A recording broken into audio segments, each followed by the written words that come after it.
Nabanggit ko kanina, ah, yung scientific name ng tibatib, no? Epipremnum pinnatum. And you make it a point to say the scientific names of these various native species, no?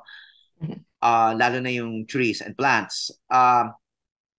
Why is it important for you to do that? Kasi there might be some viewers who will react na, oh, nosebleed naman yung mga sinasabi ni Celine, no?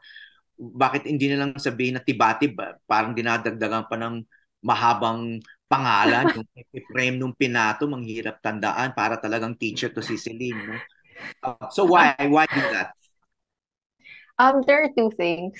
Una-una, uh, ay dahil while yung mga local names like Tibatib is important culturally and important to the conversation, importante na malaman natin siya. Mahalaga na we have names for these plants in our local language.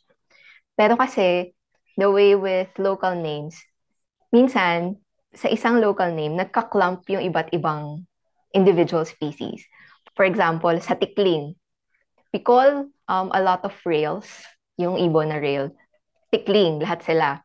Pero maraming iba't ibang uri ng tikling.